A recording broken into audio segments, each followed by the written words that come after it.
Presented by the PlayStation Network. I'm Veronica Belmont, and we are here at EA Redwood Shores to check out their new epic World War II adventure, The Saboteur. In our lead feature, we swoop on up to Seattle to meet with the developers at Airtight Games about their vertically challenging jetpacking adventure, Dark Void. And in part 2 of our Industrial Light and Magic visit, Audrey Cleo gets some hands-on playtime with the advanced new technologies that directors are using in both film and video games. Then we head to Japan to learn how the creators of White Knight Chronicles will bring the successful RPG to US audiences. Audrey Cleo also brings you our picks for this holiday's Blu-ray releases. All this and more in episode 19 of Qore, presented by the PlayStation Network. I'll see you on the inside.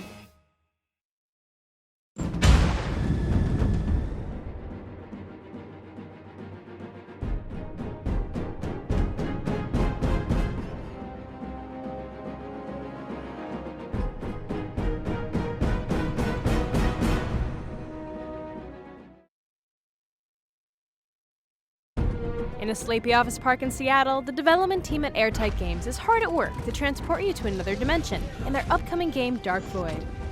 We're going to be taking a look at the fantastical storyline and vertigo-inducing gameplay, so strap on a jetpack, it's time to enter the void.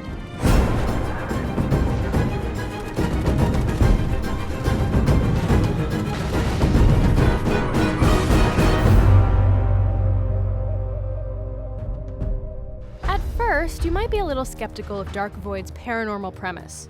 While not your typical sci-fi zero-gravity space romp, Dark Void might just be the gem all you paranormal, conspiracy theorists, and/or jetpack fans have been waiting for. The basic premise is Will, our hero, kind of down as a cargo pilot, takes a detour through the Bermuda Triangle in a storm, ends up in the void. There, a bunch of ragtag humans have been subjugated by these aliens called the Watchers forever.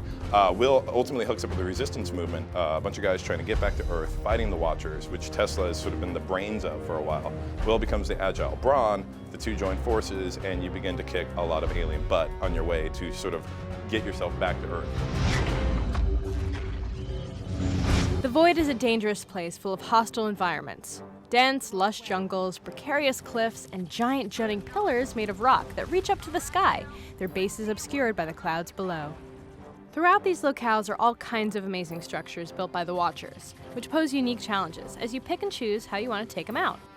Although the game starts out with a basic shoot-take-cover mechanic, it's the melee madness that really sold and surprised us.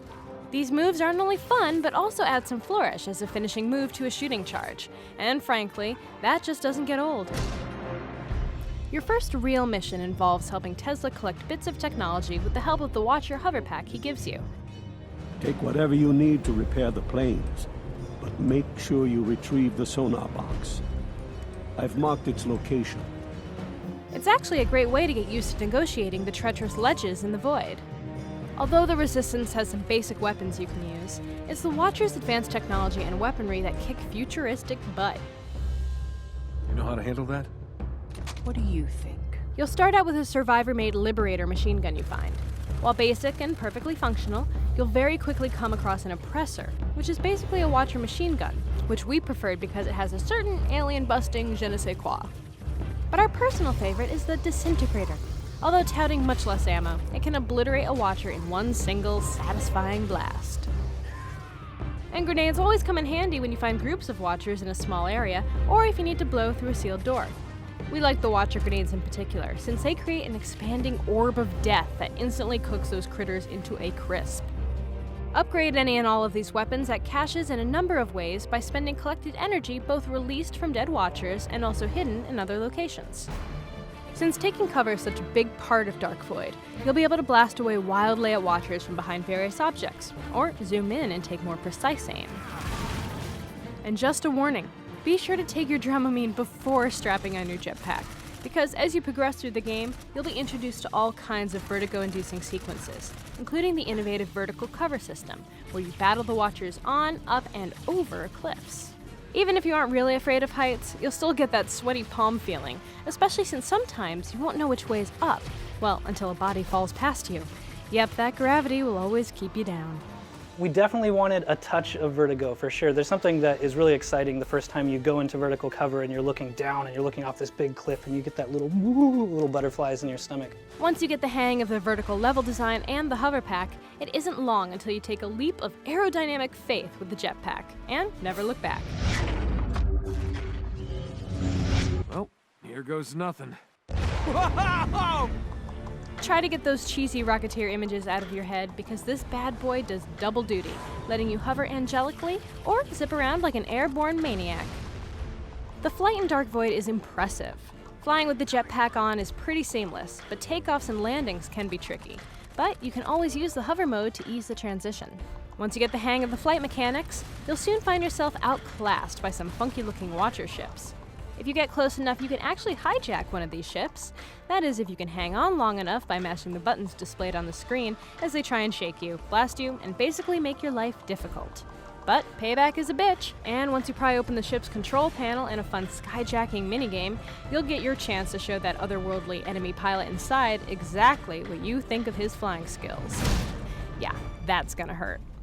Once you've commandeered a vessel, you'll be able to take out other Watcher ships with your guns and seeker missiles, which lock on if you target enemies directly. The ships, as well as the jetpack, can reverse course mid-flight with ease. This is super handy, especially if you want to blow away a bogey right behind you. Overall, we were pleasantly surprised by the fluidity and maneuvering in the flying sections. With a bit of practice, you'll be a real jetpacking menace, able to eradicate aliens with ease. That is, until you come face to face with a nasty, gigantic boss.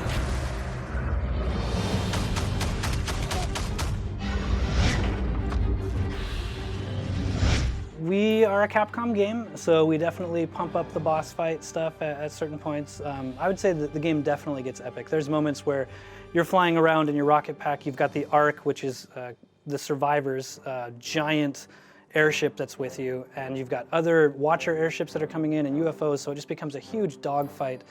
And yeah, it gets very, very epic. And then our ending boss is pretty epic as well. It gets pretty cool. Just like hijacking Watcher vehicles, you can defeat this boss in a timing-based minigame. If you can mash the on-screen button fast enough to hang on and still manage to crack open the tough exoskeleton, there's a squishy little prize inside. Yummy.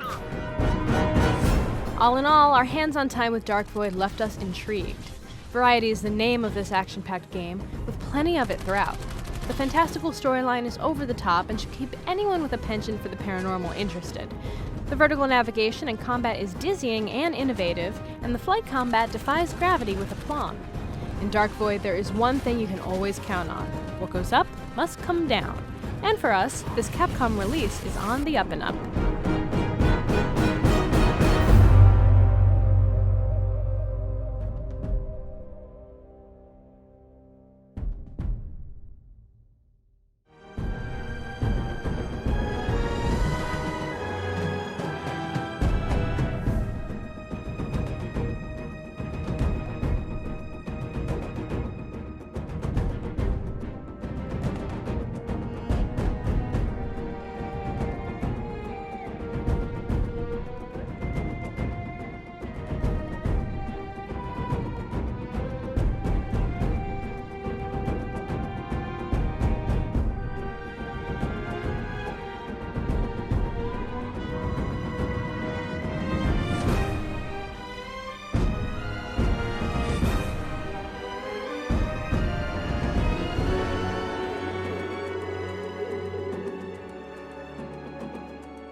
Last month in Qore, we visited Industrial Light and Magic to meet with the visual effects supervisors of Transformers and Star Trek to learn more about how they put the magic in your favorite movies.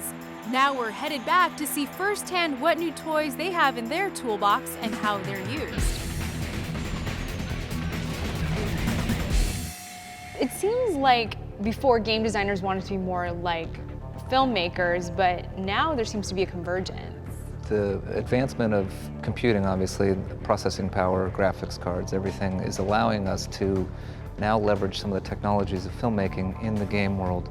The same processing power and real-time rendering used in the video game world is now being adopted by big-time filmmakers for constructing dynamic digital scenes. So what we've got here is what we call a virtual camera. We're actually using the tablet as a virtual interface. The rig uses the in-house motion capture system that includes 40 high-speed cameras around the room. Whatever the camera catches is fed into ILM's animation system and rendered back onto the tablet in real time. We actually can explore game levels and do game level design with the input device here. The idea is that we can track anything in real time and have it motivate an animation, whether it's a human performance, a prop piece, and in this case, a camera. So how would Michael Bay or J.J. Abrams use this? I mean, they would put this on and kind of just be running around the room, shooting these scenes. So a director like Michael Bay knows every shot, angle, cut in his head before he ever goes and shoots it.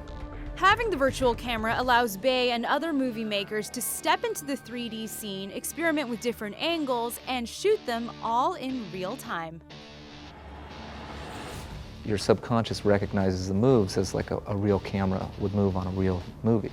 Michael Bay wasn't the only big-time director to use this technology. J.J. Abrams also strapped one on to film scenes from Star Trek, like this one of the Starship Enterprise. So off to your right is going to be the Starship Enterprise. Oh, There there you go. So to move, like actually by moving into it, I can explore. Exactly. It's almost as if it was yeah. hanging here in front of you in space. Because this ship is so large, we've actually scaled the environment so that your motion, if you take a step, that's like moving 100 or 200 feet through space. Wow. So now if you hit the play button here, Play. Ooh. Oh, there it goes. There it goes. Yep. Michael invited us to test out our director skills on actual scenes from the Transformers movies, like this one of the robots convening atop the pyramids of Cairo. I've got the scene with the Decepticons. I recognize this from Transformers 2. you have the choice of what lens that the director would pick for this shot. So with those buttons, go ahead and just pick. Zoom in on here. Yeah, exactly. So now a 30mm lens. The cool thing here is you get the entire environment, so you can kind of look around. You could block your shot so you could do like a reveal or a fly-in kind of move. So I'm kind of like, yeah, not quite. Well, obviously I'm the amateur here, so I'm gonna leave it to you, the pro, to kind of show me some moves. Absolutely. Do your best Michael Bay working on Transformers impression. So what we would do is kind of search around, look through the scene, see where we are. So we've got these 3 Decepticons here. So Michael Bay might come down and block this thing. He's gonna throw something a little more dynamic, like a rock in the sort of the foreground. Mm-hmm. And then what we do is we just we're down here and we hit play. The idea is that Megatron's gonna get up and right into camera looking kind of ominous. And then he's there he is. And he blasts Your off. face and off. There you go. That's your shot. Looks like just like it was in the movie.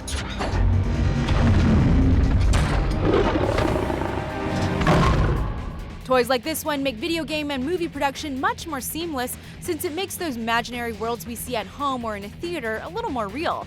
And remember, this is just one of their tools. So hold on to your seat as ILM's evolving technologies continue to transform what you see on the big and little screens.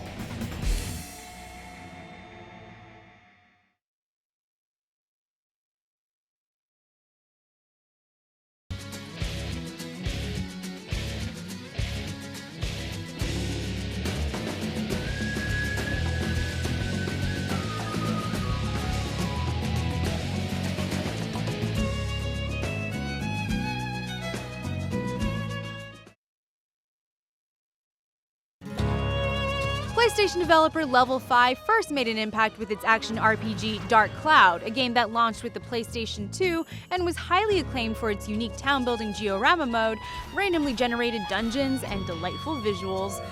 They continue to rock the role-playing masses with the releases of Dark Cloud 2 and Dragon Quest VIII. With next year's release of White Knight Chronicles, we'll finally get to experience their RPG mastery on the PlayStation 3. We headed to Sony Studio in Japan to get a hands-on preview of what's to come.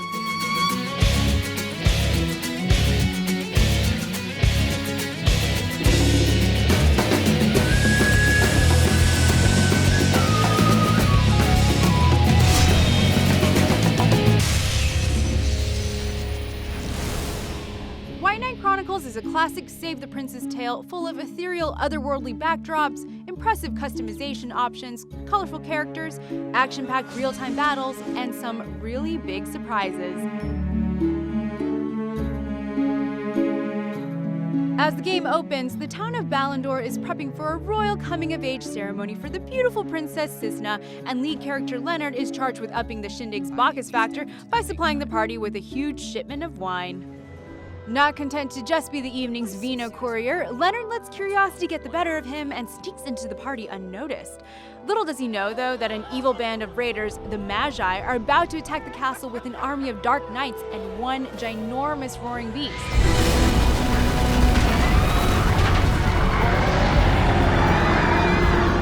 Talk about a surprise party. Leonard rescues the princess and leads her deep into the castle's cellar. Eventually, they reach the castle's treasure vault, where he comes face to face with a towering suit of armor gleaming brighter than anything in Lady Gaga's wardrobe. Cisna aids him into his newfound gear, and he binds with the White Knight, calling upon its awesome power to help him defeat the giant beast, which is great and all until the princess is kidnapped by the Magi while he does so. Leonard!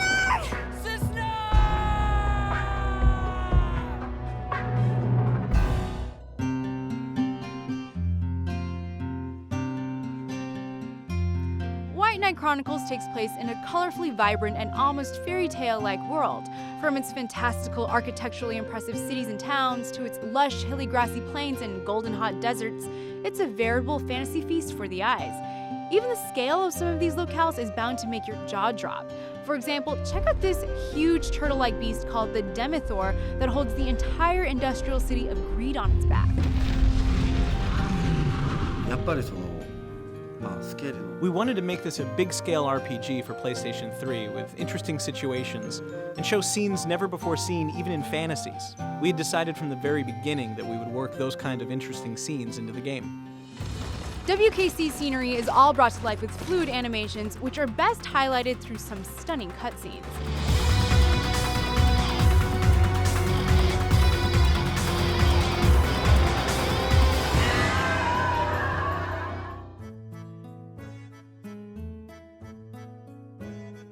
A world map helps guide you to the various locations and dungeons while keeping your quests nicely organized. Replenish your cache in the cities and towns that are full of people and shops for buying, selling, upgrading, and even binding equipment to create unique weapons, armor, and other useful items. You'll also find guilds where you can sign up for a variety of side quests.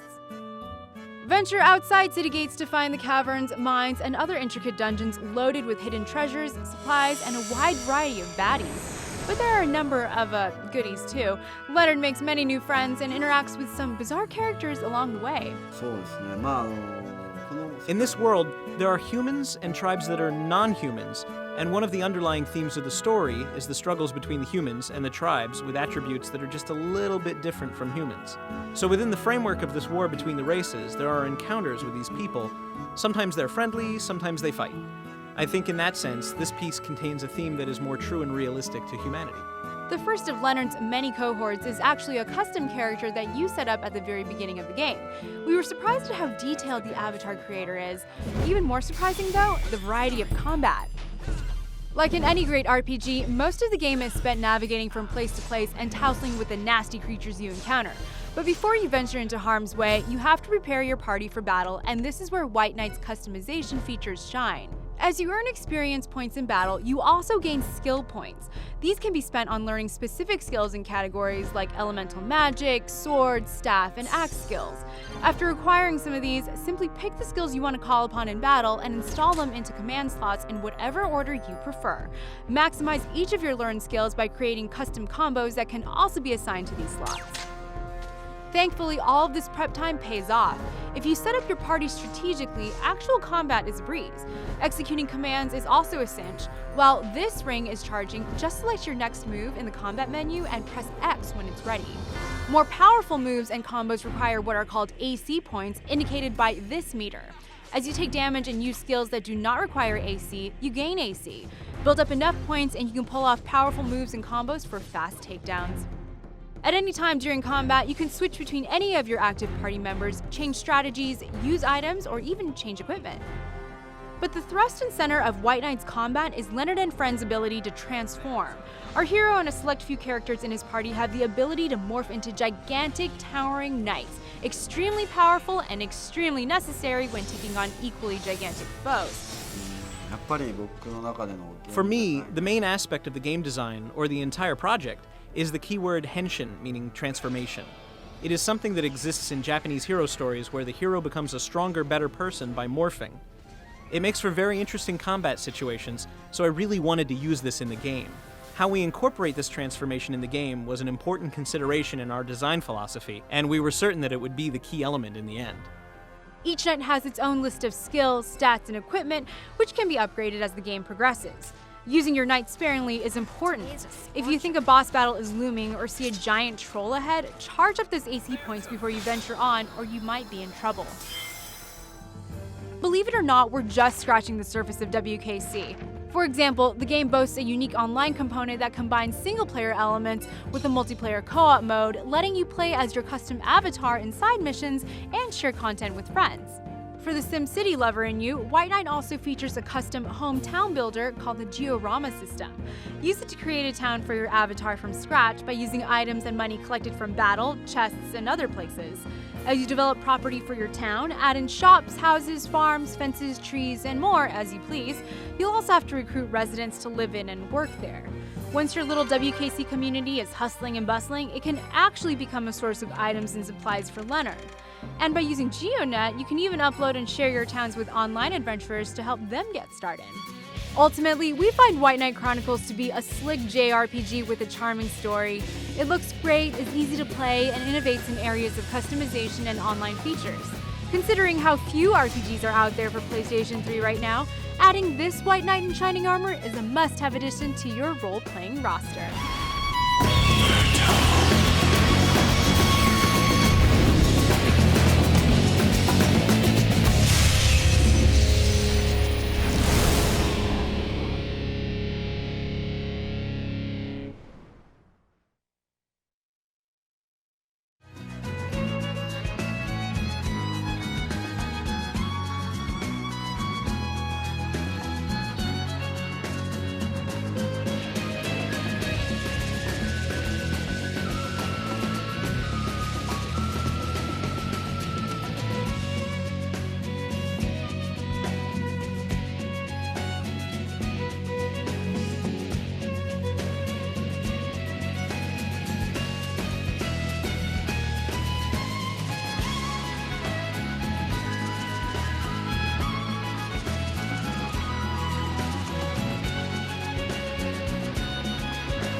ever wanted to stand up to the pure evil of the Nazis, but realized you were basically born a little too late? Well, now's your chance. The Saboteur is an epic, open-world, revenge-driven adventure, inspired by real events and people of Nazi-occupied Paris. Our hero is Sean Devlin, a rough-and-tumble, race-car-driving, tough-talking, Nazi-bashing Irishman. We snuck behind enemy lines at EA Redwood Shores to gather intel about their latest World War II adventure. The Saboteur takes place primarily in a fictionalized 1940s Paris. The thing is, this massive and very stylish 10-square-mile map has been drained of all color by evil and arrogant occupying Nazi forces. As the Saboteur name implies, you get to sneak around in enemy territory. You also get to exploit Sean's racing skills as you fly through the twisted streets of Paris, often under enemy fire, always in control. Cooler still, you get to work with the French Resistance and the British SOE. And as you do, you inspire the locals who join you in the fight to liberate the city from these bratwurst-loving baddies. So the Will of Fight is really, it was this idea of just how do we sell the occupation? And so there's that kind of black and white and color element of it. And we wanted to make what your actions in the game have an impact. And it really started out from a very simple idea of more of like a area capturing mechanic, but then we really just expanded on it and wanted to go big with it and make it more tied to the story and make it actually have like an emotional impact on the world. When the areas are heavily occupied by the Nazis, it's black and white and it has this kind of harsh Sin City look to it. But as you play through the big missions in the game and you do these what we call grand acts of defiance, you'll complete these big objectives and the color will literally bleed back out into the world. There are some points in the story too where like the Nazis will attack an area and will bring the black and white back into the area to signify kind of the storytelling of actually what's going on in the game. So, how did Sean get into this whole mess? Early on, while racing against his future nemesis, a tragic series of events set him off in search of a double shot of Irish revenge. There's definitely race cars in the game, and they're fun to get because they're really fast, and you can whip around the twisty streets of Paris at high speed, which is really fun. But then there's a lot of different civilian vehicles, trucks and cars. There's military vehicles, and then you don't get to drive them, but there's Zeppelins that will fly around in the world. When you push the alarms to a certain level, they'll actually chase you with a spotlight and a minigun and shoot at you, and then you can grab a rocket launcher if you're lucky enough and shoot one down. Although occupied, Paris is Sean's kind of city. His bad boy ways lead you down into the seedy bars and brothels of World War II Paris, where he quickly discovers some like-minded souls. The Belle Nuit turns out to be the ideal home base for Sean and his resistance buddies. Now, if all of this is sounding a little far-fetched, the developers actually based Sean on a real person. The only things that really stuck from this guy, William Grover Williams, that inspired Sean was race car driver, Saboteur, Nazi-occupied Paris. But from there, we really took everything in its own direction. But it was really a neat idea of having this guy that was actually a real race car driver becoming a Saboteur. It seems almost unbelievable on paper, but it actually was real and inspired Sean. So now that you know who Sean is and what he's after, there's still just one little problem. The entire city of Paris is infested with Nazis. Sacre bleu! The developers wanted you to get a sense of the magnificence of the city and have included all of the most familiar landmarks, like the Eiffel Tower, of course, and yes, you can climb up and throw Nazis off of it, we asked. Before the joie de vivre of Paris returns, you've got some work to do, and as a Saboteur, Sean often works best alone. The fantasy of being a Saboteur is being more sneaky. And I hesitate to use the word stealth. I like to think of it as sneaky because everything is just a tool for the player. So you can sneak in, break a neck, take a disguise, use that as a tool to get into the heart of the Nazi base. But then you plant your bomb, and then the alarms are going to go off, and then guns are going to start blazing, and you're going to grab a car and crash the gates. That's the mantra, but the player doesn't have to play that way. If you want to go in shooting, plant a bomb on the car, crash the front gate, it's really up to you and how you want to play it. The city is full of enemy troops, guard posts, radio towers, sniper nests, and a whole mess of heavy-duty weapons that need sabotaging. As you go about your covert killing business, you'll earn points that you can spend upgrading your fighting abilities and weapon skills. You can increase the general safety of an area by taking out some fascists before you embark on a mission. Also, there are a few areas called pushback zones, where you and the resistance get to fight full-on battles against the Nazis in force. We were very impressed by the storytelling aspect of the game.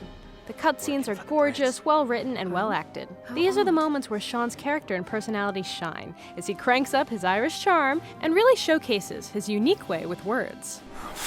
You, me So it's really up to you. Stealthy or hey look at me playstyles, or even a combination of the two. Frankly, we can't decide which is more gratifying. Sneaking up behind a Nazi and snapping his neck, or running right up to him and kicking his face in. The Saboteur is more than just another GTA 4 sandbox-style game. Yes, it has a huge map, and an open world filled with massive set pieces and side missions. The story is fantastic, and the game is also incredibly stylish and fun. And in the end, we're happy to say that Sean is the kind of action hero that we're glad to have on our side.